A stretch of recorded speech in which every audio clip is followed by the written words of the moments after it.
বিপুল পরিমাণ গাঁজা ও টাকা সহ গ্রেপ্তার এক মহিলা। গোপন সূত্রে খবর পেয়ে মেমারি থানার পুলিশ অভিযান চালায় মেমারি চকদিঘি মোড়ে কৃষ্টি প্রেক্ষাগৃহের পেছনে একটি বসত বাড়িতে।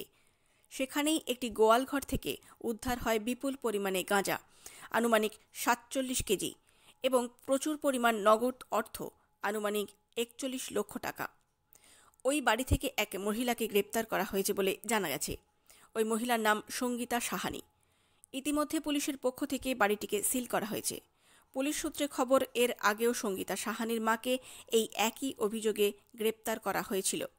ধারণা করা হচ্ছে দীর্ঘদিন ধরেই এই কাজের সঙ্গে তারা যুক্ত রয়েছে। ধারণা করা হচ্ছে জেলার বিভিন্ন প্রান্তে এই গাঁজা তারা ছড়িয়ে দিচ্ছে। এই গাঁজার চক্রের সঙ্গে অন্য কেউ যুক্ত রয়েছে কিনা পুরো ঘটনা তদন্ত করছে পূর্ব বর্ধমান জেলা পুলিশ।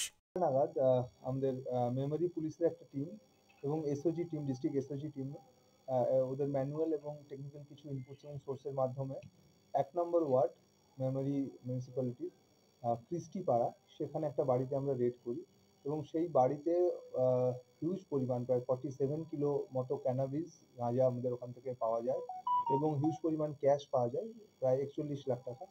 পরবর্তীকালে এসডিপিও সদস্যদের নেতৃত্বে পুরো জিনিসটাকে সিজ করা হয়। যেহেতু হিউজ পরিমাণ ক্যাশ ছিল, আমরা ব্যাংক অফ বরোদাকে একটা রিকুইজিশন করি এবং সেখান থেকে কাউন্টিং মেশিন আসে এবং তাদের এক্সপার্টরা আসে এবং তাদের উপস্থিতিতে পুরো ক্যাশটা কাউন্টিং করা হয় এবং সিজার করা হয় প্রপার প্রসিডিওর মেনে।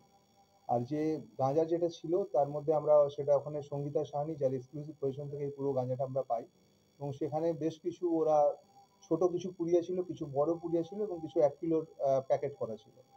ওর কাছ থেকে জিজ্ঞাসাবাদে ও কনফেস করে এবং ওর কাছ থেকে জানা যায় যে বড় পুড়িয়া যেগুলো ছিল ওগুলো প্রায় ১০০ টাকা করে ও বিক্রি করতো এবং যেগুলো ছোট পুড়িয়া ছিল সেগুলো ৫০ টাকা করে বিক্রি করতো। এবং আমরা প্রাথমিক তদন্তে যেটা পাওয়া যাচ্ছে যে এই হিউজ পরিমাণ যেটা ক্যাশ রয়েছে, ওর কাছে আরো ক্যানাবিস ছিল এবং তার সেল প্রসিড হিসেবে এই টাকাটা আমরা ওখান থেকে সিজার করেছি। আমরা আরো এনকোয়ারিতে জানতে পেরেছি যে এর আগে এর যে মা ছিল এই মহিলা সঙ্গীতা সাহানি, লালপরি সাহানি, তাকেও এর আগে এনডিপিএস কেস করা হয়েছিল এবং সেও এই ব্যবসার সঙ্গেই আগে যুক্ত ছিল। তো আমরা আশা করছি আমাদের তদন্ত চলবে এবং আরো যদি কেউ এর সঙ্গে জড়িত আছে বা আরো যদি কোথাও আরো কিছু ক্যানাবিস স্টোর করা আছে, তো আমরা আশা করছি এবং হোপফুল যে আমরা খুব সহজে সেগুলো আমরা তদন্ত করে সেগুলোকে আমরা সিজ করতে পারবো। এই টাকাগুলো কিভাবে উদ্ধার করেছে? ওইখানেই ছিল, যে ঘরে আমরা রেড করি সেখানেই আমরা এই সেল প্রসিড টাকাগুলো ওখানেই পাই আমরা। বেসমেন্টের নিচে কি টাকা রাখা ছিল এরকম কিছু আছে? বেসমেন্টের মধ্যে লুকোনো ছিল, সমস্ত কিছুই লুকোনো ছিল। আমরা ওখানে মানে বেশ রীতিমতো প্রায় আমাদের ২-২.৫-৩ ঘন্টা ধরে আমাদেরকে সার্চ সিজার করে ওখানে সমস্ত কিছু বার করতে হয়েছে। আর স্যার এই যে টাকাগুলো, এই টাকা যেগুলো উদ্ধার হয়েছে এগুলো কি ওই গাঁজা বিক্রিরই টাকা কি মনে হয়? আমরা প্রাথমিক তদন্তে সেটাই পাচ্ছি, কারণ ও কনফেস করেছে যে এই পুড়িয়াগুলো ওরা এই টাকায় বিক্রি করতো এবং আমরা এটাও কনফেস করেছে ওর কাছে আরো ক্যানাবিস ছিল যেগুলো ওরা বিক্রি করেছে। আমরা প্রাথমিক তদন্তে সেটাই পাচ্ছি। এই গাঁজাগুলো কি মেমারির মধ্যে বা জেলার বিভিন্ন জায়গায় ছড়িয়ে দেওয়া হতো এখান থেকে? আমাদের আশঙ্কা সেটাই যে এরা বিভিন্ন জায়গায় হয়তো ছড়াতো। আমরা আরেকটু তদন্তে এগোলে আমরা সেটা বলতে পারবো।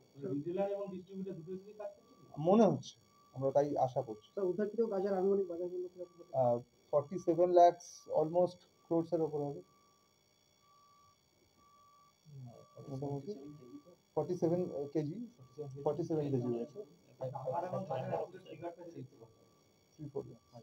15 লাখ। কোথা থেকে আনতো এই গাঁজাটা?